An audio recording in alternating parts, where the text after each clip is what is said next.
ان لوگوں پر بہت زیادہ اذیتیں کی گئی، بہت زیادہ پرسیکیوٹ کیا گیا، پنش کیا جا رہا تھا ان کو.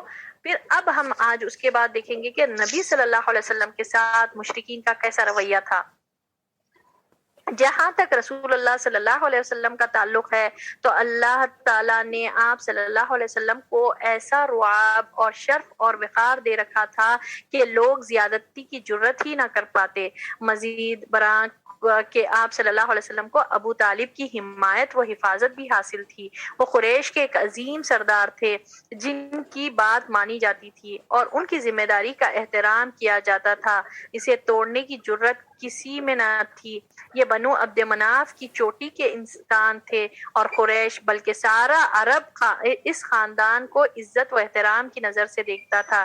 اسی لیے آپ صلی اللہ علیہ وسلم کے تعلق سے مشرکین مجبور تھے کہ پرامن قدم اٹھائیں، یعنی آپ صلی اللہ علیہ وسلم پر یہ اس طرح کی اذیتیں نہیں کرے. وجہ کیا تھی؟ فرسٹ ریزن کیا تھا کہ اللہ تعالیٰ نے آپ صلی اللہ علیہ وسلم کے تعلق سے لوگوں کے دلوں میں ایک رعب اور شرف اور وقار ڈال دیا تھا. لوگوں کو اس ایک طرح سے آپ صلی اللہ علیہ وسلم کی اللہ تعالیٰ مدد کر رہا تھا. جہاں جتنے مشکلات ہوتے نا وہاں اللہ تعالیٰ کہیں نہ کہیں سے مدد ڈیفینیٹلی دیتا. جب مشکلات زیادہ اللہ تعالیٰ بھیجتا نا اس کے ساتھ ساتھ مددگار بھی اللہ تعالیٰ بھیج دیتا. دیکھیے نبی صلی اللہ علیہ وسلم کے لیے ابو طالب برابر کھڑے ہوئے تھے، سپورٹ کر رہے تھے.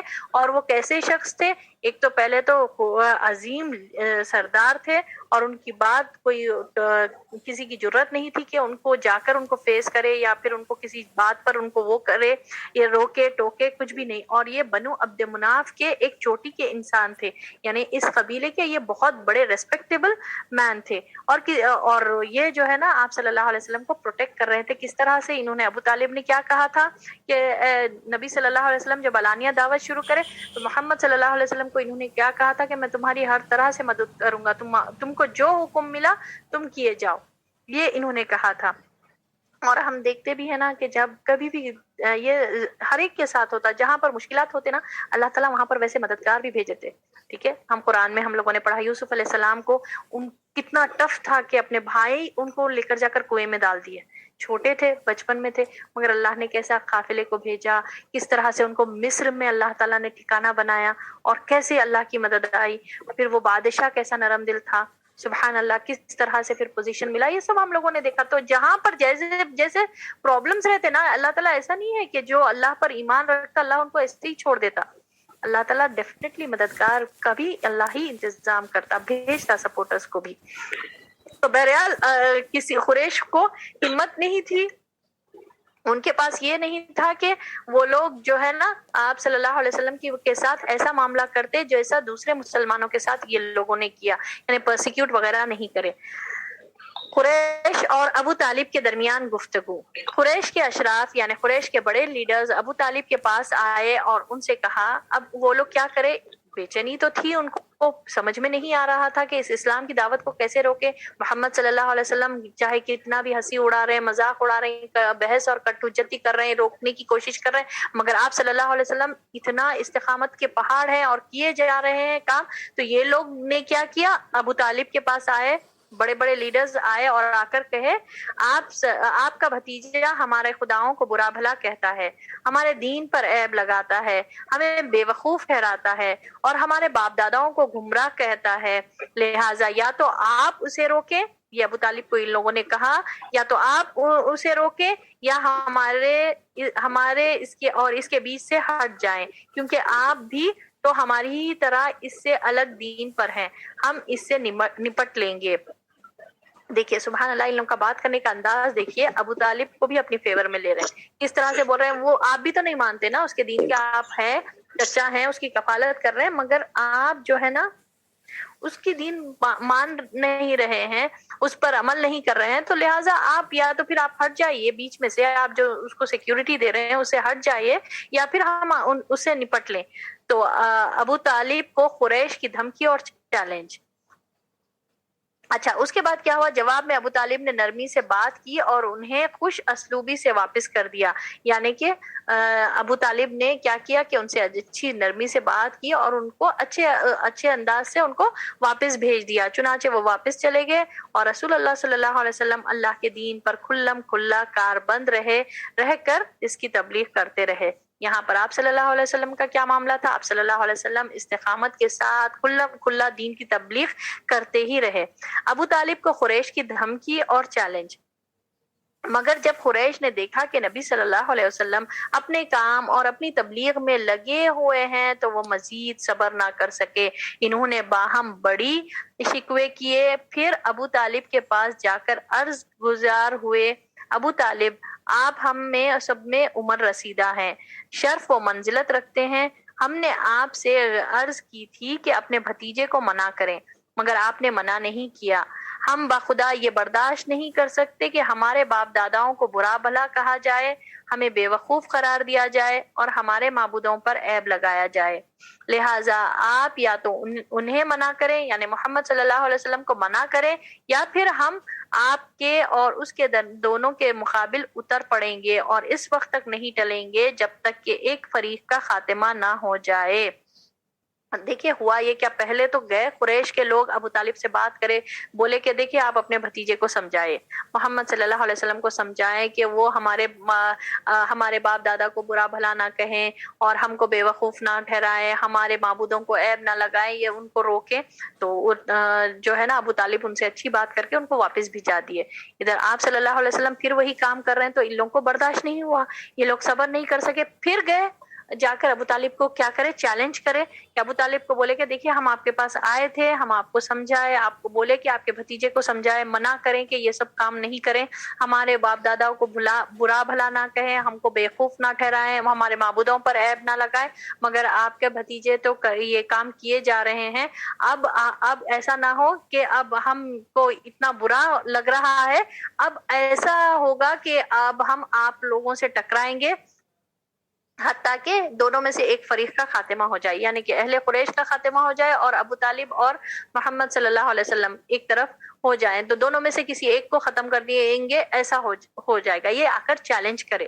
تو اب یہاں پر یہ کہہ کر وہ لوگ کیا کرے، چلے گئے، یہ کہہ کر وہ لوگ واپس چلے گئے۔ ابو طالب کو یہ دھمکی اور چیلنج بڑا بھاری محسوس ہوا۔ انہوں نے آپ صلی اللہ علیہ وسلم کو بلا کر ان کی بات سنائی اور کہا کہ اب مجھ پر اور اپنے آپ پر رحم کرو اور میری طاقت سے زیادہ مجھ پر بوجھ نہ ڈالو، یعنی کہ اب ابو طالب بوڑھے بھی ہو گئے تھے۔ تو انہوں نے کیا کہا، محمد صلی اللہ علیہ وسلم کو بلایا اور بلا کر بتایا دیکھو قریش کے لوگ مجھ کو دھمکی دے رہے ہیں، یہ لوگ لڑائی جھگڑے پر اتر آنے کی بات کر رہے ہیں کہ دونوں لڑیں گے بول کر بتا رہے، تو تم مجھ پر بھی رحم کرو اور اپنے آپ پر بھی رحم کرو۔ تو اس جواب میں محمد صلی اللہ علیہ وسلم نے جب آپ صلی اللہ علیہ وسلم نے یہ بات سنی تو انہوں نے کیا، آپ صلی اللہ علیہ وسلم نے ان کی یہ کمزوری دیکھی تو فرمایا، یعنی ابو طالب کی یہ کمزوری دیکھی تو فرمایا چچا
جی اب یہ چیلنج کر کر دھمکی دے کر قریش چلے گئے تو آپ صلی اللہ علیہ وسلم کو بلا کر ابو طالب نے کہا کہ دیکھو اب یہ لوگ آ کر ایسے ایسے دھمکی اور چیلنج دے کر گئے، اب تم اپنے آپ پر بھی رحم کرو اور مجھ پر بھی رحم کرو، مجھ پر ضرورت سے زیادہ بوجھ نہ ڈالو۔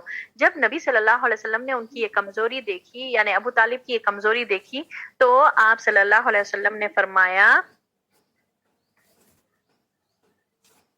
آپ صلی اللہ علیہ وسلم نے فرمایا، چچا جان واللہ اگر یہ لوگ میرے داہنے ہاتھ میں سورج اور بائیں ہاتھ میں چاند رکھ دیں کہ میں اس کام کو چھوڑ دوں تو بھی میں نہیں چھوڑ سکتا، یہاں تک کہ یا تو اللہ اس دین کو غالب کر دے یا میں اسی راہ میں ہلاک ہو جاؤں۔ سبحان اللہ، کیا زبردست ڈٹرمینیشن تھا آپ صلی اللہ علیہ وسلم کا، کہ کیا کہے کہ اتنی مشکل کی بات اگر یہ میرے ایک ہاتھ میں سورج رکھ دے رائٹ ہینڈ میں اور لیفٹ ہینڈ میں چاند رکھ دے تب بھی میں اس دین کا کام نہیں چھوڑوں گا حتیٰ کہ یہاں تک کہ یہ دین غالب ہو جائے یا میں ہلاک ہو جاؤں۔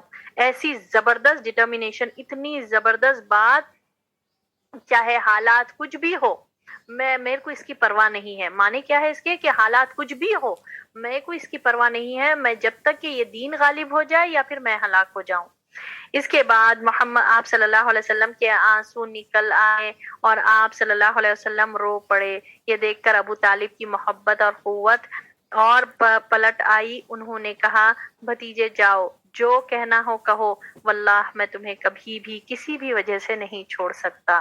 محمد صلی اللہ علیہ وسلم یہ کہہ کر ایک دم سے رو پڑے کہ لوگ، ایک تو لوگ ادھر سے ستا رہے ہیں اور یہ لوگ آ کر دھمکی اور چیلنج دے رہے ہیں، اور ابو طالب جو بیک بون تھے اس دین کی ہیلپ کرنے میں، محمد صلی اللہ علیہ وسلم کو سیکیورٹی دینے میں، وہ اب کمزور پڑ رہے ہیں۔ تو آپ صلی اللہ علیہ وسلم کے آنکھ سے آنسو نکل آئے اور وہ رو پڑے۔ یہ دیکھ کر بہت محبت کرتے تھے ابو طالب محمد صلی اللہ علیہ وسلم سے، تو انہوں نے کہا، اچھا ٹھیک ہے، جو چاہے کرو، میں تمہیں کبھی بھی کسی وجہ سے نہیں چھوڑ سکتا، میں تمہارا ساتھ دوں گا۔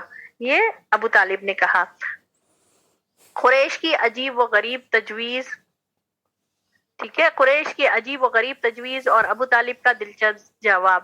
قریش نے دیکھا کہ ان کی دھمکی کا کارگر نہیں ہوئی، یعنی اب دھمکی اور چیلنج کر کے گئے تبھی بھی ان کے کوئی کچھ فائدہ نہیں ہوا، کیونکہ رسول صلی اللہ علیہ وسلم اپنا کام کیے جا رہے ہیں اور ابو طالب ان کی مدد پر ڈٹے ہوئے ہیں، جس کا مطلب یہ ہے کہ ان کو اپنے بھتیجے کی مدد کے بدلے قریش کی عداوت اور جدائی منظور ہے اور وہ لڑنے بھڑنے کے لیے بھی تیار ہیں۔ اب یہ کیا دھمکی اور چیلنج دے کر گئے تھے کہ ہم لوگ جو ہے نا آپ سے لڑیں گے، آپ کو یعنی کہ دونوں میں سے کوئی ایک ختم ہو جائے گے جب تک ہم آپ سے لڑیں گے۔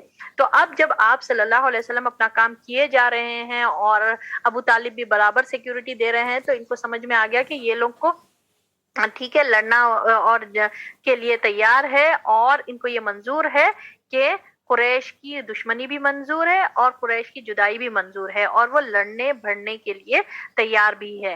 اس لیے قریش کو ذرا توقف و تامل کرنا پڑا، یعنی کہ سوچنا پڑا، ان لوگ تھوڑا ٹھہرے، ہولڈ آن کرے، اور بعد میں ان لوگ نے کیا کیا، اور وہ دیر تک مشورہ کرتے رہے۔ آخر انہیں ایک عجیب و غریب تجویز سوجھی۔ قریش میں کا ایک شخص عمارہ بن ولید تھا، بڑا خوبصورت اور بالکل نوجوان اور جوانوں کا سردار تھا۔ یہ لوگ اسے ساتھ لے کر ابو طالب کے پاس آئے اور کہا کہ ابو طالب، آپ اس نوجوان کو ہم سے لے لیجئے۔ کتنی عجیب و غریب، ایک سٹرینج آئیڈیا کے ساتھ آئے۔ دیکھیے کیا تھی ان کا آئیڈیا، ابو طالب آپ اس نوجوان کو، کون نوجوان، اس کا نام کیا تھا، عمارہ بن ولید، بہت خوبصورت تھا، نوجوان تھا، بہت زیادہ ہٹا کٹا انسان تھا، آپ اس نوجوان کو ہم سے لے لیجئے اور اسے اپنا لڑکا قرار دیجئے، آپ اس کی مدد بھی کیجئے اور دیت بھی لے لیجئے اور ہمیں اس کے بدلے اپنا بھتیجا دے دیجئے۔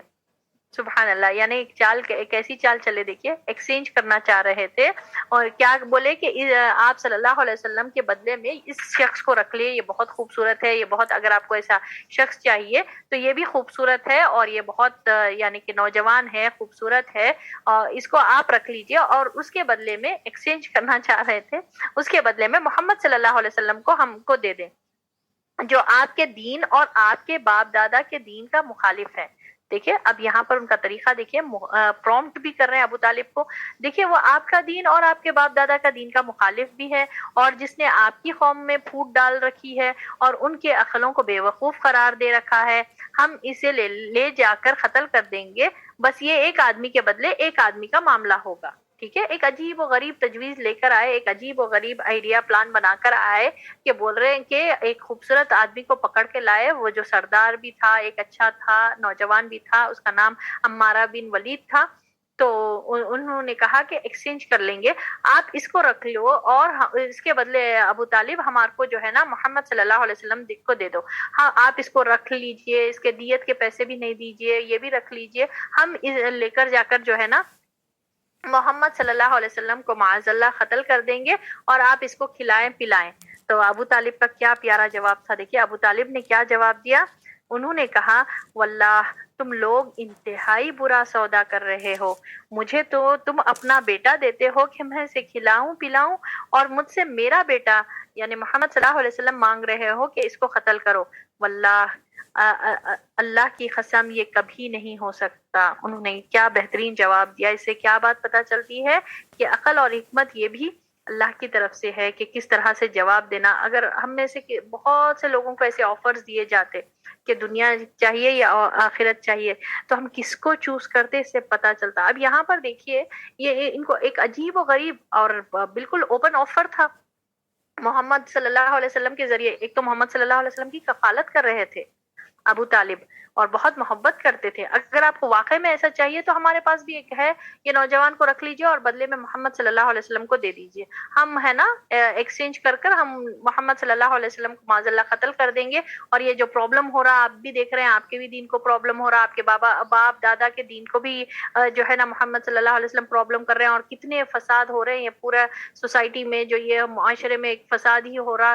تو ہم یہ سب ختم کر دیتے ہیں اور معاملہ ہی ختم کر دیتے ہیں، محمد صلی اللہ علیہ وسلم کو لے کر جا کے قتل کر دیں گے. اگر آپ واقعی میں کسی کو پالنا چاہتے، کسی کو رکھنا چاہتے، تو یہ ہے عمارہ بن ولید، اس کو رکھ لیں. یہ نوجوان بھی ہے، ہٹا کٹا بھی ہے، ہیلدی بھی ہے، سردار بھی ہے، ٹھیک ہے، خوبصورت بھی ہے، اس کو رکھ لیجئے. تو ابو طالب نے کیا جواب دیا، اچھا تو تم یہ چاہ رہے ہو کہ تمہارے بیٹے کو میں کھلاؤں پلاؤں اور رکھوں، اور تم میرے بیٹے کو یعنی کہ محمد صلی اللہ علیہ وسلم کو لے کر جا کر قتل کر دو. اللہ کی قسم یہ ہرگز نہیں ہو سکتا. ان کا یہ بہترین جواب تھا. تو ہمارے لیے یہ اس ٹاپک میں کیا سبق ہے کہ ہم بھی دیکھیں کہ آج ہم کتنی آسانی سے سبحان اللہ نماز پڑھنا چھوڑ دیتے. ہمارے لیے کتنی آسانیاں ہیں، اس کے باوجود ہم ہے نا ایکسکیوزز جواز تلاش کرتے کہ نہیں ایسا نہیں، ایسا معاملہ ہے. تو سبحان اللہ یہ ہم کو سبق ملتا کہ کبھی کوئی آفرز بھی آئے، کبھی کوئی فنکشنز بھی رہے، کچھ ایسا معاملہ بھی رہا، تو کبھی نماز کو نہیں چھوڑیں. کبھی جو ہے نا آخرت کے معاملے میں کوئی قسم کا کمپرومائز نہیں کرنا چاہیے. ٹھیک ہے، تو ہوپ یہاں تک سب کو کلیئر ہے. کچھ بات سمجھ میں نہیں آئی، کچھ کہنا چاہ رہے ہیں، کچھ شیئر کرنا چاہ رہے ہیں، کچھ بات ہے تو بتائیے گا. جی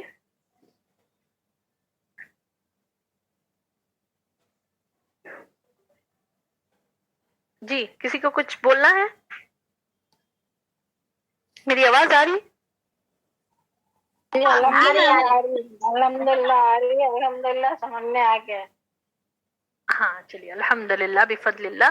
چلیے اب یہ ٹاپک ہو گئی. اب رسول اللہ صلی اللہ علیہ وسلم پر دست درازیاں، یعنی آپ صلی اللہ علیہ وسلم کو بھی ستایا گیا. کس طرح سے؟ پہلے تو مار پیٹ وغیرہ نہیں کرتے تھے، مگر کیسے ستاتے تھے دیکھیے. آپ صلی اللہ علیہ وسلم کو گھر کے اندر جو لوگ تکلیف دیتے تھے ان کے نام یہ ہیں، یعنی رشتہ داروں میں ابو لہب، حکم بن ابو العاص بن امیہ، عقبہ بن ابی معیط، عدی بن حمرہ ثقفی، ابن الازدہ حزلی.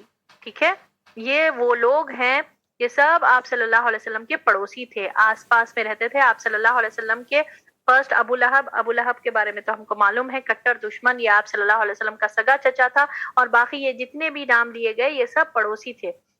حکم بن ابی العاص بن امیہ، عقبہ بن ابی معیط، عدی بن حمرہ ثقفی، ابن الازدہ حزلی، یہ سب آپ صلی اللہ علیہ وسلم کے پڑوسی تھے۔ جب آپ صلی اللہ علیہ وسلم نماز پڑھنے کھڑے ہوتے تو ان میں سے کوئی شخص بکری کی بچے دانی اٹھا کر آپ صلی اللہ علیہ وسلم پر پھینک دیتا، اور جب ہانڈی چولہے پر چڑھی ہوتی تو اس ہانڈی میں پھینک دیتا۔ آپ صلی اللہ علیہ وسلم جواب میں صرف اتنا کرتے کہ اسے لکڑی پر اٹھا کر لاتے اور دروازے پر کھڑے ہو کر کہتے کہ اے بنو عبد مناف، یہ کیسا پڑوس ہے، پھر اسے راستے میں پھینک دیتے۔ یعنی کہ دیکھیں سبحان اللہ کیا پیشنس تھا محمد صلی اللہ علیہ وسلم کا، یہ لوگ ایسے ایسے ستاتے تھے۔ اور ابو لہب کے بارے میں ہم لوگ پچھلے صفوں میں ہم لوگوں نے پڑھا لاسٹ سبق میں کہ وہ دھکے مارتا تھا۔ آپ صلی اللہ علیہ وسلم بازاروں میں جب جا کر دعوت دیتے تھے، دین اور تبلیغ کا کام کرتے تھے، تو پیچھے سے آ کر دھکے مارتا تھا اور کہتا تھا کہ لوگوں کو کہ محمد صلی اللہ علیہ وسلم کی بات نہیں سنو۔ اور یہ پڑوس میں یہ لوگ سب رہتے تھے، تو یہ لوگ کیا کرتے تھے کہ آپ صلی اللہ علیہ وسلم جب بھی نماز کو پڑھنے کے لیے ٹھہرتے تو بکرے کی بچے دانی، ٹھیک ہے، انٹسٹائن وغیرہ لے کر آ کر آپ صلی اللہ علیہ وسلم پر کے پاس ڈال دیتے، یا پھر آپ صلی اللہ علیہ وسلم کے گھر میں کچھ پک رہا ہو تو اس میں لے کر جا کر ڈال دیتے تھے، یعنی خراب کر دیتے تھے اتنا معاملہ۔ تو آپ صلی اللہ علیہ وسلم اس کو لکڑی سے اٹھاتے، گندگی رہتی نا، وہ اس کو اٹھا کر آپ صلی اللہ علیہ وسلم کہتے کہ یہ کیسا پڑوس ہے، یہ کیا ہے، یہ پڑوسی، یہ کیسی ہمسائیگی ہے، ساتھ میں ہے، ساتھ میں رہ کر پڑوس کے ساتھ ایسا معاملہ کیا جاتا ہے۔ ایٹ لیسٹ ہیومن وہ تو ہونا چاہیے نا کہ ایک ہیومینٹی کے بیسس پر تو عمل کریں کہ ایک پڑوس کو آپ ایسا ستا رہے ہیں۔ تو آپ صلی اللہ علیہ وسلم بس اتنا ہی کہتے۔ جب قریش ہر طرح سے ناکام اور مایوس ہو گئے، نہ ان کی دھمکی کام آئی، نہ سودے بازی کام آئی، یعنی سودے بازی جو ان لوگوں نے ابو طالب سے کہی تھی کہ ایکسچینج کریں، نہ وہ کام میں آیا، تو انہوں نے خود رسول اللہ صلی اللہ علیہ وسلم پر دست درازی شروع کر دی اور مسلمانوں پر سختیاں وہ پہلے سے جو کرتے آ رہے تھے ان میں اضافہ کر دیا۔ اللہ اکبر! آپ سوچیں صرف یہ کس وجہ سے ہو رہا تھا؟ صرف اسلام لانے پر، صرف ایک اللہ کی عبادت کرنے پر، صرف محمد صلی اللہ علیہ وسلم کو فالو کرنے پر۔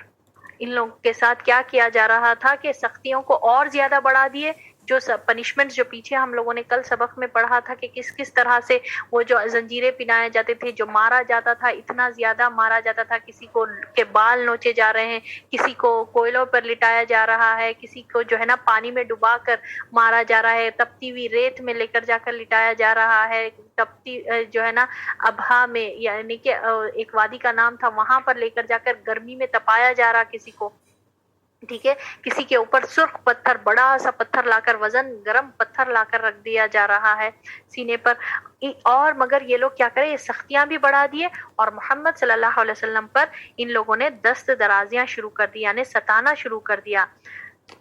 تو اب کیا کیا ان لوگوں نے، کیونکہ رسول اللہ صلی اللہ علیہ وسلم کی ایک حشمت و عزت اور اکرام و احترام کا بلند مقام رکھتے تھے، اس لیے آپ صلی اللہ علیہ وسلم پر دست درازی کی جرت صرف بڑوں اور سرداروں نے ہی کی، چھوٹے اور عام لوگوں کو یہ جرت نہ ہو سکی۔ امیہ بن خلف یہ ایک بڑا سردار تھا، جب آپ صلی اللہ علیہ وسلم کو دیکھتا تو طعنہ و تنشی کرتا، آنکھیں دبا کر ان سے اشارہ کرتا اور لوگوں کو ہشکارتا، یعنی لوگوں کو جمع لیتا تھا اور لوگوں کو اشکال کر لے کر آتا تھا۔ اسی طرح اس کا بھائی ابی بن خلف دھمکیاں دیتا ہوا کہتا تھا، اے محمد صلی اللہ علیہ وسلم، میرے پاس اود نامی گھوڑا ہے جسے روزانہ میں 3 سا خوراک کھلاتا ہوں، اسی پر سوار ہو کر تجھے قتل کروں گا۔ یہ امیہ بن خلف کا نام ہم لوگوں نے پیچھے پڑھا، کون ہے یہ سردار؟ کل ہم لوگوں نے پڑھا تھا، کون ہے یہ امیہ بن خلف؟ بلال رضی اللہ عنہ کے جو خریدے تھے کے مالک۔ ویری گڈ، جی بالکل، ویری گڈ، ماشاء اللہ، بارک اللہ فیک نجمہ۔ تو یہ امیہ بن خلف جو ہے نا، بلال رضی اللہ تعالیٰ عنہ ایک حبشی غلام تھے، اس کا اونر تھا یہ امیہ بن خلف۔ یہ امیہ بن خلف کا بھائی ابی بن خلف کیا کرتا تھا، کہتا تھا محمد صلی اللہ علیہ وسلم کو کہ میرے پاس ایک ایسا گھوڑا ہے جس کو میں 3 سا یعنی ایک اسپیشل کھانا کھلاتا ہوں اور زیادہ کوانٹٹی میں کھلاتا ہوں، میں اس پر سوار ہو کر تجھے قتل کروں گا۔ تو کیا یہ دھمکی دیتا تھا، تو محمد صلی اللہ علیہ وسلم نے کیا جواب دیا؟ بالآخر آپ صلی اللہ علیہ وسلم نے ایک بار فرمایا کہ بلکہ میں انشاءاللہ تجھے قتل کروں گا، اور ایسا ہی ہوا۔ احد میں آپ صلی اللہ علیہ وسلم نے اسے قتل کیا، اور یہ جب ہم جنگ احد کا کریں گے، غزوہ احد، آپ دیکھیں گے کہ کب ہوا تھا یہ معاملہ۔ اور یاد رکھنا کہ یہ ابی بن خلف نے دعویٰ کیا تھا، دھمکی دیتا تھا کہ محمد صلی اللہ علیہ وسلم کو میں تم کو یہ اس گھوڑے پر سوار ہو کر قتل کروں گا، بلکہ ہوا یہ کہ محمد صلی اللہ علیہ وسلم نے اس کو احد کے دن قتل کیا۔ ایک روز یہی ابی بن خلف ایک بوسیدہ ہڈی لایا اور اسے توڑ کر رسول اللہ صلی اللہ علیہ وسلم کے چہرے کی طرف پھونک دیا۔ ایک بار عقبہ بن ابی معیط نے نبی صلی اللہ علیہ وسلم کے پاس بیٹھ کر کچھ سنا۔ یہ بات اس کے دوست ابی بن خلف کو معلوم ہوئی تو اس نے عتاب کیا، یعنی ڈانٹا، اور کہا کہ نبی صلی اللہ علیہ وسلم کے چہرے پر جا کر تھوک آؤ، اللہ اکبر کبیرہ، اور اس نے ایسا ہی کیا۔ ابو لہب تو پہلے ہی دن سے آپ صلی اللہ علیہ وسلم کا دشمن تھا، اور آپ صلی اللہ علیہ وسلم کے در پہ آزار رہا کرتا تھا، یعنی پیچھے ہی پڑا ہوا تھا۔ اس کے دو بیٹے عتبہ اور عتیبہ کے عقد میں نبی صلی اللہ علیہ وسلم کی دو صاحبزادیاں رقیہ اور ام کلثوم تھیں۔ ابو لہب نے دونوں بیٹوں سے کہا کہ اگر تم نے محمد صلی اللہ علیہ وسلم کی بیٹیوں کو طلاق نہ دی تو میرا اور تمہارا آمنا سامنا حرام ہے۔ اس کی بیوی نے بھی کہا کہ انہیں طلاق دے دو کیونکہ وہ بد دین ہو گئی ہیں، چنانچہ انہوں نے طلاق دے دی۔ عتبہ اور عتیبہ اس کے دو بیٹے تھے ابو لہب کے، اور آپ صلی اللہ علیہ وسلم کے بیٹیوں کا نکاح، سبحان اللہ، دیکھیے دونوں بیٹیاں رقیہ اور ام کلثوم کا نکاح ہوا تھا اس کے ساتھ، ابو لہب کے دو بیٹوں کے ساتھ۔ تو یہ ابو لہب اور ابو لہب کی بیوی نے کیا کہا کہ دونوں کو طلاق دے دو، اور کیونکہ یہ لوگ بد دین ہو گئے ہیں، اور ان کو بھیج دو۔ اور سوچیے آپ، کیا آپ صلی اللہ علیہ وسلم کے لیے کتنا ڈیفیکلٹ ہو رہا تھا، آسان بالکل ڈیفیکلٹ سے ڈیفیکلٹ ہوتے جا رہے تھے سچویشنز۔ اب بیٹیاں گھر پر آ گئی، ٹھیک ہے، دونوں بیٹوں نے طلاق دے دی ابو لہب کے، اور بیٹیاں گھر پر آ گئے، وہ آپ صلی اللہ علیہ وسلم کے بیٹیاں۔ اب یہاں پر یہ لوگ کیا کر رہے ہیں، ایک دوسرے کو اشکال رہا کہ جاؤ جا کر محمد صلی اللہ علیہ وسلم کے چہرے پر معاذ اللہ تھوک کر آؤ۔ دوسرا جو ہے نا بوسیدہ ہڈی لاتا اور آپ صلی اللہ علیہ وسلم کے چہرے پر پھینکتا۔ کیسا صبر کرے ہوں گے، سبحان اللہ۔ وہ اذیتیں مسلمانوں کی یاد کرے، یہ محمد صلی اللہ علیہ وسلم کے ساتھ یہ لوگ اذیتیں تو نہیں کر سکتے تھے مگر ایسا ستا رہے تھے، ٹھیک ہے، کیونکہ آپ صلی اللہ علیہ وسلم کا ایک پوزیشن تھا، ایک مقام تھا، اسی لیے، اور وہ بھی بڑے بڑے سردار جو ہے نا ایسے حرکتیں کر رہے تھے آپ صلی اللہ علیہ وسلم کے ساتھ۔ اب آگے دیکھیے، ابو لہب کی یہ بیوی ام جمیل عروہ بنت حرب کا نام تھا، عروہ بنت حرب اس کا نام تھا، اور اس کا کنیت ام جمیل تھی۔ رسول اللہ صلی اللہ علیہ وسلم کی کٹر دشمن تھی۔ وہ کانٹے دار ڈالیاں لا کر رات کو آپ صلی اللہ علیہ وسلم کے راستے میں ڈال دیتی کہ آپ صلی اللہ علیہ وسلم اور آپ صلی اللہ علیہ وسلم کے ساتھی زخمی ہو جائیں۔ اسے سورہ تبت یدا ابی لہب کے بارے میں اترنے کا پتہ چلا تو ہتھیلی میں پتھر لے کر آپ صلی اللہ علیہ وسلم کی تلاش میں نکل پڑی۔ آپ صلی اللہ علیہ وسلم خانہ کعبہ کے پاس ابو بکر رضی اللہ تعالیٰ عنہ کے ساتھ تشریف فرما تھے۔ اللہ نے اس کی آنکھوں پر پردہ ڈال دیا، چنانچہ وہ صرف ابو بکر کو ہی دیکھ رہی تھی۔ کہنے لگی، تمہارا ساتھی کہاں گیا؟ مجھے معلوم ہوا کہ وہ میری حجو یعنی توہین کرتا ہے، میرے اور میرے شوہر کی توہین کرتا ہے۔ واللہ اگر اسے پا جاؤں گی تو یہی پتھر سے اس کے منہ پر ماروں گی۔ سن لو، میں بھی شاعرہ ہوں، یعنی اس کا یہ گمان تھا، اس کا خیال تھا کہ محمد صلی اللہ علیہ وسلم شاعر ہیں اور جو کچھ وہ فرما رہے ہیں وہ شاعری ہے۔ تو کیا کہنے لگی؟ سن لو، میں بھی شاعرہ ہوں۔ اس کے بعد یہ کہہ کر چلے گئی، مزمم عصینا وامرہ ابینا ودینہ خلینا، ہم نے مزمم کی نافرمانی کی اور اس کی بات کا انکار کیا اور اس کے دین کو نفرت سے چھوڑ دیا۔ ابو بکر رضی اللہ تعالیٰ عنہ نے کہا، یا رسول اللہ صلی اللہ علیہ وسلم، کیا اس نے آپ کو نہیں دیکھا؟ آپ صلی اللہ علیہ وسلم نے فرمایا، نہیں دیکھا، اللہ نے اس کی نگاہ پکڑ لی تھی۔ سبحان اللہ، اللہ تعالیٰ کس طرح سے آپ صلی اللہ علیہ وسلم کو بچا رہا تھا، اور کیونکہ اللہ تعالیٰ نے فرمایا نا، ہم پیچھے پڑھے تھے کہ اللہ نے کیا فرمایا، انا کفیناک بالمستہزئین، انا کفیناک من المستہزئین، کہ بے شک ہم کافی ہے آپ کو مذاق اڑانے والوں کے لیے۔ تو اللہ تعالیٰ بچا رہا تھا. اور کیا ہے یہاں اوپر آپ لوگوں نے کیا پڑھا کہ کس طرح سے یہ لوگ آپ صلی اللہ علیہ وسلم کو ستا رہے تھے. ٹھیک ہے. ابو لہب تو اپنے دونوں بیٹوں کو کہا کہ اپنے آپ صلی اللہ علیہ وسلم کے دونوں بیٹیوں کو چھوڑ دو, تو لہٰذا وہ لوگ آ گئی تھی, گھر پر آ گئے تھے آپ صلی اللہ علیہ وسلم کے. اور یہ جمیل یہ جو تھی ابو لہب کی بیوی اتنی کٹر دشمن تھی, حالانکہ محمد صلی اللہ علیہ وسلم کی سگی چاچی تھی. ٹھیک ہے. تو اس کا معاملہ یہ تھا کہ یہ کیا کرتی تھی توہین, جب اس کو پتا چلا تبت یدا ابی لہب کے بارے میں, تو یہ کیا کری, ہاتھ میں اپنی ہتھیلی میں ایک پتھر کنکر لے کر آ کر کیا کہنے لگی, ڈھونڈنے لگی محمد صلی اللہ علیہ وسلم کو. تو جب ابو بکر رضی اللہ تعالیٰ عنہ کو دیکھے, آپ صلی اللہ علیہ وسلم دونوں بیٹھے ہوئے تھے کعبے کے سامنے, مگر اس کو محمد صلی اللہ علیہ وسلم دکھائی نہیں دیے, جبکہ ابو بکر رضی اللہ تعالیٰ عنہ دکھائی دے رہے تھے. تو اس نے کیا کہا کہ کہاں ہے تمہارا ساتھی, وہ میری اور میرے شوہر کی توہین کرتا ہے. تبت یدا ابی لہب کے بارے میں جو سورہ آیا ہے, تو اگر میں اسے پالوں گی نا تو اس کو یہی پتھر پھینک کر اس کو یہی ختم کر دوں گی. اس کا یہ معاملہ تھا. اور وہ سمجھتی تھی کہ محمد صلی اللہ علیہ وسلم جو لے کر آئے وہ شاعری ہے, اور کیا کہتی تھی کہ سن لو میں بھی شاعرہ ہوں. اور یہ کہہ کر چلے گئی کہ ہم نے مزمم کی نافرمانی کی. مزمم کر تانا اس میں پکارتے تھے محمد صلی اللہ علیہ وسلم کو, محمد کی جگہ مزمم کر کے پکارتے تھے. کیا کہتی تھی یہ, کیا کہہ کر چلے گئی, ہم نے مزمم کی نافرمانی کی اور اس کی بات کا انکار کیا اور اس کے دین کو نفرت سے چھوڑ دیا. جب یہ چلے گئی تو ابو بکر رضی اللہ تعالیٰ عنہ دیکھ رہے تھے اس کو خاموش, اور بعد میں جانے کے بعد پوچھے کہ اے اللہ کے رسول صلی اللہ علیہ وسلم, کیا اس نے آپ کو نہیں دیکھا؟ تو نبی صلی اللہ علیہ وسلم نے فرمایا نہیں دیکھا, کیونکہ اللہ نے اس کی بصیرت پکڑ لی تھی. بس اللہ تعالیٰ جو ہے نا اس کو صرف ابو بکر رضی اللہ تعالیٰ عنہ دکھا رہے تھے, محمد صلی اللہ علیہ وسلم اس کو دکھ رہے ہی نہیں تھے. تو سوچیے آپ اللہ تعالیٰ کیسی حفاظت کر رہے تھے محمد صلی اللہ علیہ وسلم کی. جی سارا کچھ بولنا ہے؟ جی, اتبا کیا کرتے تھے محمد صلی اللہ اتبا اور اتیبہ جو ہے نا محمد صلی اللہ علیہ وسلم کے داماد تھے, یعنی کہ رقیہ اور ام کلثوم جو نبی صلی اللہ علیہ وسلم کے بیٹیاں تھے نا, تو ان کے نکاح میں تھے. مگر جب یہ لوگوں کو پتا چلا کہ محمد صلی اللہ علیہ وسلم ایک دین لے کر آئے اور ان کے معبودوں کے بارے میں برا بھلا کہہ رہے ہیں, تو ان لوگوں نے کیا کہا, ابو لہب اور ابو لہب کی بیوی ام جمیل نے کہا ان دونوں بیٹوں سے, اتبا اور اتیبہ کو, کہ محمد صلی اللہ علیہ وسلم کے بیٹیوں کو طلاق دے دیں. ٹھیک ہے. جی, وہ کچھ کرتے تھے محمد صلی اللہ علیہ وسلم کو ستائے نا ان لوگ, تو وہ کیا کرتے تھے؟ وہ عقبہ بن ابی معیط ہے, ہم آگے پڑھیں گے سارا. ٹھیک ہے, اب آگے کے اس میں ہم پڑھیں گے. ٹھیک ہے.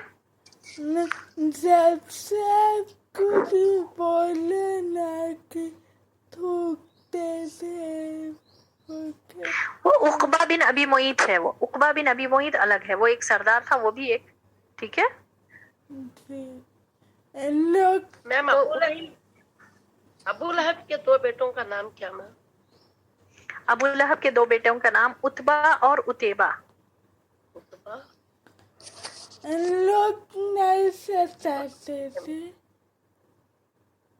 اتبا اور اتیبہ بھی اپنے پہلے سب سے بڑا ستانا تو یہی ہے نا کہ بیٹیوں کو چھوڑ دیے, اپنی بیویوں کو چھوڑ دیے یہ لوگ. ٹھیک ہے. وہ لوگ بھی کرتے تھے دشمنی, وہ لوگ بھی جو ہے نا محمد صلی اللہ علیہ وسلم کی دشمنی ہی میں تھے, یہ پوری فیملی ہی تھی. ٹھیک ہے. تو یہاں پر ابو لہب اور ابو لہب کی بیوی بڑے تھے. اتبا اور اتیبہ کیا کرے, بس چھوڑ دیا بیٹیوں کو, یہی ستائے. اور کیا کرے, یہ ابو لہب اور ابو لہب کی بیوی کیا کرتے تھے, مزمم کر کے پکارتے تھے. آپ صلی اللہ علیہ وسلم کو محمد نہیں کہتے تھے, مزمم کر کے پکارتے تھے. ٹھیک ہے. اور یہ جب اس کو پتا چلا ابو لہب کے, یہ تبت یدا ابی لہب, یہ سورۃ اللہب کے تعلق سے جب پتا چلا, تو وہ غصے میں آ کر پتھر اٹھا کر آپ صلی اللہ علیہ وسلم کے وہ مارنے کی نیت سے نکلی, مگر اللہ نے اس کی بصیرت پکڑ لی تھی, وہ دیکھ نہیں پا رہی تھی. سب کچھ دکھ رہے تھے مگر محمد صلی اللہ علیہ وسلم کو وہ نہیں دیکھ پا رہی تھی. ٹھیک ہے نا. اس کے بعد ویاک بالخیر.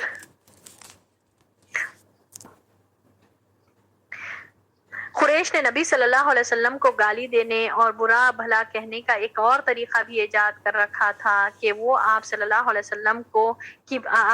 وسلم کو محمد کی بجائے مزمم کہتے تھے، جس کے معنی محمد کے بالکل الٹ ہے۔ محمد صلی اللہ علیہ وسلم کے معنی ہیں وہ شخص جس کی خوب تعریف کی گئی ہو، یعنی محمد کے معنی کیا ہے؟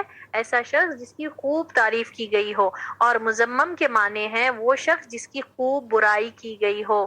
لیکن اللہ نے اسے آپ صلی اللہ علیہ وسلم سے یوں پھیر دیا کہ وہ مزمم نامی آدمی کو گالی دیتے تھے، جبکہ آپ صلی اللہ علیہ وسلم کا نام محمد صلی اللہ علیہ وسلم تھا۔ تو اللہ تعالیٰ نے اس بات کو اس طرح سے بتا دیا، وہ لوگ جتنے بھی گالی گلوچ کہتے تھے، برا بھلا تھے، وہ ایک مزمم نامی شخص کو کہتے تھے، کیونکہ آپ صلی اللہ علیہ وسلم کا یہ نام ہی نہیں تھا۔ آپ صلی اللہ علیہ وسلم کا رائٹ فرام دا بگننگ نام محمد تھا، ٹھیک ہے۔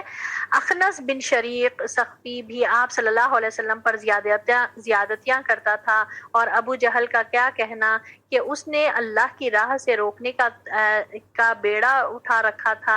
وہ نبی صلی اللہ علیہ وسلم کو اپنی باتوں سے اذیتیں پہنچاتا، نماز سے روکتا اور اپنی حرکتوں پر فخر و تکبر کرتا۔ ایک روز نبی صلی اللہ علیہ وسلم کو نماز پڑھتے ہوئے دیکھ لیا تو سختی پر اتر آیا اور دھمکیاں دینے لگا۔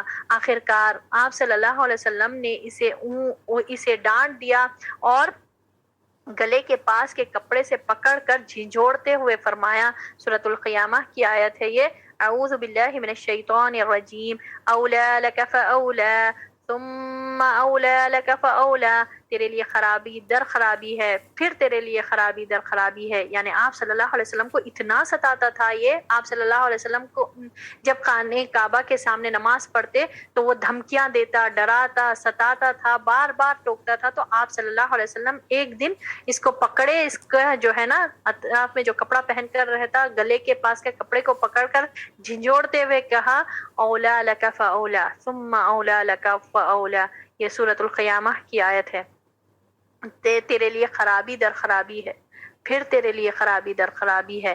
تو اس نے کیا کہا، محمد کیا تم مجھے دھمکی دے رہا ہے؟ واللہ تم اور تمہارا رب میرا کچھ نہیں بگاڑ سکتے، میں اس وادی مکہ کا سب سے طاقتور آدمی ہوں۔ ایک روز اس نے اپنے ساتھیوں سے کہا، محمد صلی اللہ علیہ وسلم تمہارے سامنے اپنا چہرہ مٹی پر رکھتا ہے، محمد تمہارے سامنے اپنا چہرہ مٹی پر رکھتا ہے، یعنی نماز پڑھتے ہیں، سجدہ کرتے ہیں۔ انہوں نے کہا ہاں۔ اس نے کہا، لات اور عزا کی قسم، اگر میں نے اسے دیکھ لیا تو اس کی گردن رون دوں گا اور اس کے چہرے پر مٹی لے کر لگڑ دوں گا۔ تو سبحان اللہ، اتنی کٹر دشمنی تھی یہ ابو جہل کو۔ تو ابو جہل نے کیا کہا، اپنے دوستوں کے پاس جب گیا، پلٹ کر دیکھ کر بولا کہ تم لوگ دیکھتے ہو، میں جب دیکھوں گا نا، پہلے تو دھمکیاں دیتا تھا آپ صلی اللہ علیہ وسلم کو، اور اس نے کیا کہا کہ میں جب دیکھوں گا کہ یہ آپ صلی اللہ علیہ وسلم خانہ کعبہ کے پاس نماز پڑھتے ہوئے، تو اس نے کیا کہا، لات اور عزا کی قسم، یعنی وہ بتوں کی قسم کھا کر اس نے کہا کہ میں اگر دیکھوں گا نا تو نبی صلی اللہ علیہ وسلم کے معاذ اللہ گردن رون دوں گا اور ان کے چہرے پر مٹی لے کر لگڑ دوں گا۔ اس کے بعد اس نے رسول اللہ صلی اللہ علیہ وسلم کو نماز پڑھتے دیکھ لیا، ٹھیک ہے، اور اس ظام میں چلا کہ آپ صلی اللہ علیہ وسلم کی گردن رون دے گا۔ لیکن لوگوں نے اچانک کیا دیکھا کہ وہ ایڑی کے بل پلٹ رہا ہے، یعنی بھاگ کر واپس انہی کی طرف آ رہا ہے اور دونوں ہاتھوں سے بچاؤ کر رہا ہے۔ لوگوں نے کہا، ابو الحکم تمہیں کیا ہو گیا؟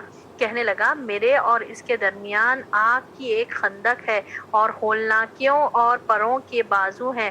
آپ صلی اللہ علیہ وسلم نے فرمایا، اگر وہ میرے قریب آتا تو فرشتے اس کا ایک ایک عضو اچک لیتے، یعنی ٹکڑے ٹکڑے کر ڈالتے۔ سبحان اللہ، اللہ تعالیٰ نے کیسی حفاظت فرمائی۔ یہ اس نے کہا تھا کہ میں ضرور تمہاری گردن رون دوں گا، اور ایک دفعہ آپ صلی اللہ علیہ وسلم پڑھ رہے تھے نماز خانہ کعبہ کے سامنے، تو یہ گیا وہی نیت سے جو یہ دھمکیاں دیا کرتا تھا، تیز تیز جا رہا تھا، پھر اچانک لوگوں نے دیکھا کہ وہ ایڑی کے بل پلٹ کر واپس بھاگ کر آ رہا ہے اور دونوں ہاتھوں سے اپنا بچاؤ کر رہا ہے۔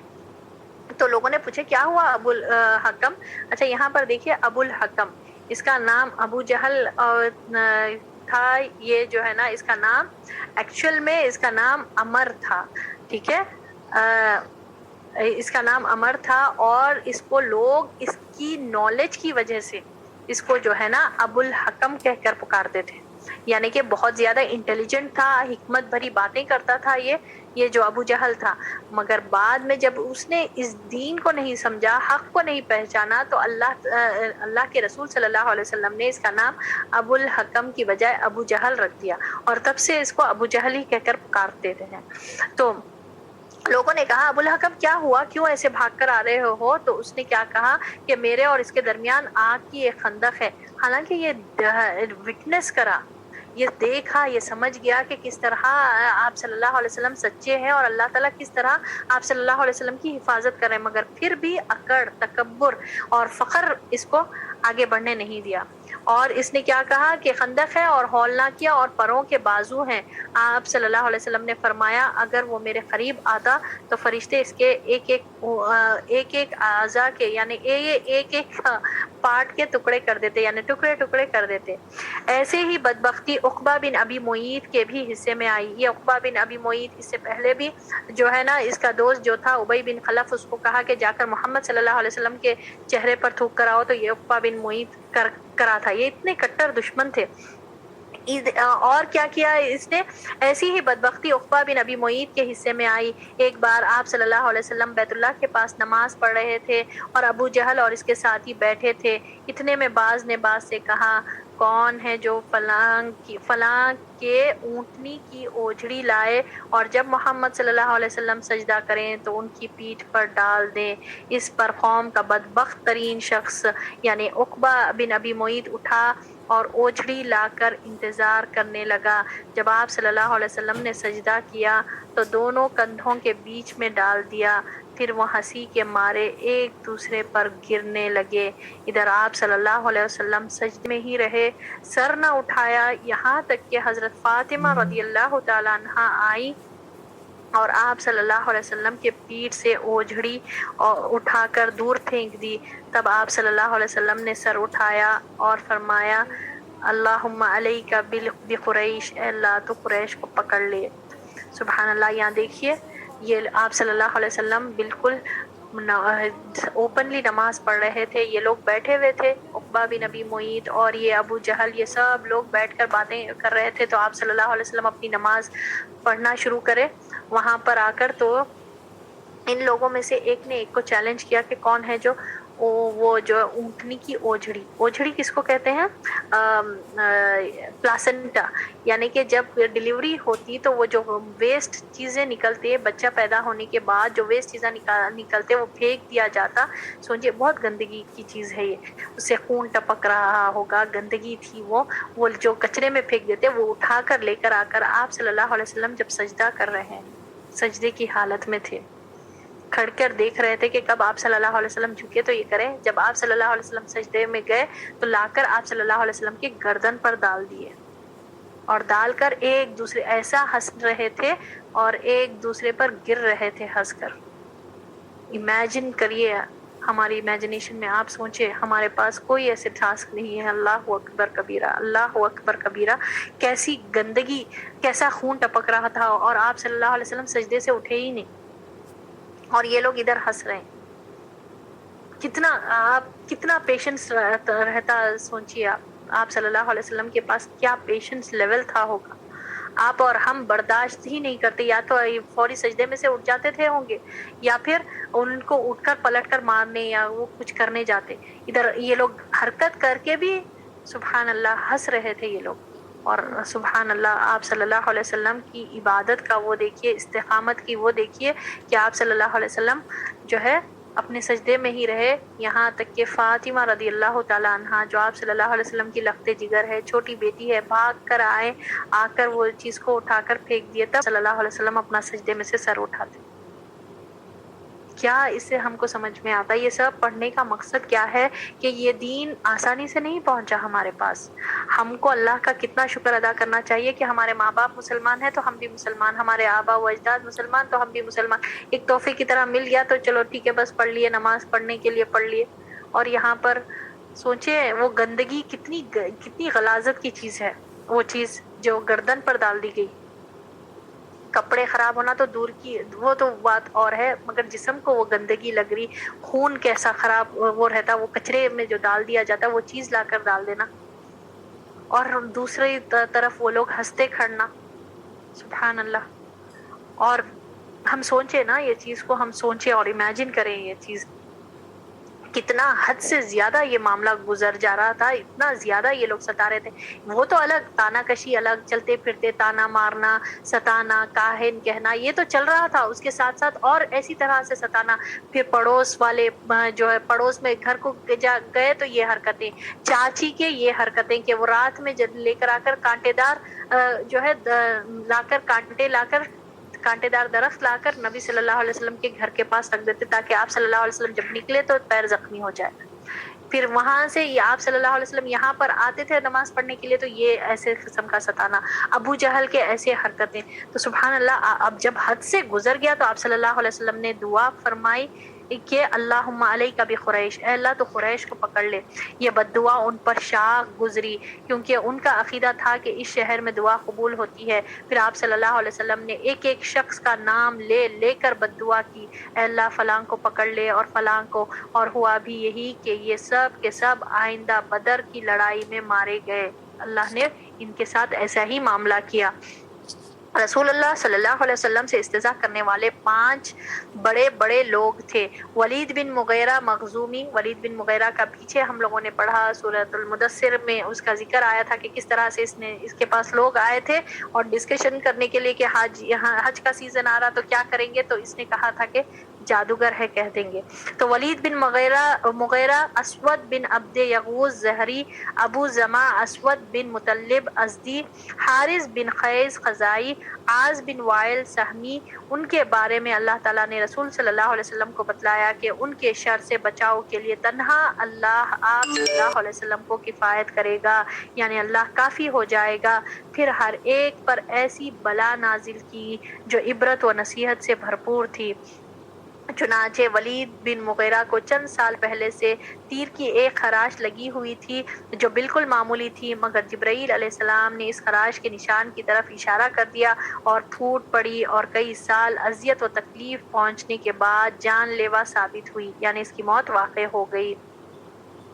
اسی طرح اسود بن عبد یغوث کے سر کی طرف حضرت جبرائیل علیہ السلام نے اشارہ کیا تو اس کے پھوڑے نکل آئے اور انہی پھوڑوں سے اس کی موت ہو گئی. اور کہا جاتا ہے کہ اس کو لو لگ گئی تھی، یعنی لو لگ گئی تھی، گرمی کی جو لو لگ گئی تھی اسی پر اس کی موت ہو گئی. یہ بھی کہا جاتا ہے کہ جبرائیل علیہ السلام نے اس کے پیٹ کی طرف اشارہ کیا تھا جس سے اس کو استسقاء کی بیماری یعنی پیٹ پھولنے کی بیماری جو ہوتی وہ ہو گئی تھی اور پیٹ اس قدر پھول گیا کہ بالآخر اسی میں وہ مر گیا. اسود بن مطلب نے جب رسول اللہ صلی اللہ علیہ وسلم کو اذیتیں پہنچا کر بہت تنگ کر دیا تو آپ صلی اللہ علیہ وسلم نے بد دعا کی کہ اے اللہ اس کی نگاہ چھین لے اور اس کے لڑکے سے محروم کر دے. چنانچہ حضرت جبرائیل علیہ السلام تشریف لائے اور اس کے چہرے پر کانٹے دار پتے یا ڈالی سے مارا اور اس کی نگاہ جاتی رہی، پھر اس کے لڑکے کو مارا اور وہ بھی مر گیا. یہ ان سختیوں کا ایک مختصر سا خاکہ ہے جو کلم کلا تبلیغ کے نتیجے میں نبی صلی اللہ علیہ وسلم اور مسلمانوں پر ٹوٹ پڑی تھیں. اس پیچیدہ صورتحال کے پیش نظر نبی صلی اللہ علیہ وسلم نے 2 اقدام اٹھائے، دارالارقم اور ہجرت حبشہ کا 2 اقدام. انشاءاللہ ہم کل پڑھیں گے. اللہ سے دعا ہے، دیکھیے سبحان اللہ، یہ ہم لوگوں نے پڑھا کس طرح محمد صلی اللہ علیہ وسلم کو ان لوگوں نے ستایا. تو اللہ سے ہم دعا کرتے ہیں کہ ہم کو اللہ تعالیٰ اس دین کی قدر کرنے والا بنائے، اور اس دین کی قدر شروع ہی ہوتی ہے نماز سے. اللہ ہم سب کو ہماری نمازوں کو خوبصورت اور اللہ کے لیے خالص خشوع اور خضوع کے ساتھ پڑھنے والا بنائے. آمین یا رب العالمین. وآخر دعوانا الحمد للہ رب العالمین. سبحانک اللہم و بحمدک نشہد ان لا الہ الا انت نستغفرک و نتوب الیک. السلام علیکم ورحمۃ اللہ وبرکاتہ. وعلیکم السلام ورحمۃ اللہ وبرکاتہ. جزاک اللہ خیر، احسن الجزاء فی الدنیا والآخرہ. اللہم آمین ولکم مثل. جی کلیئر ہے نا آج کا ٹاپک؟ اگر کچھ ہے تو انشاءاللہ ہم منڈے کے دن کلیئر کریں گے.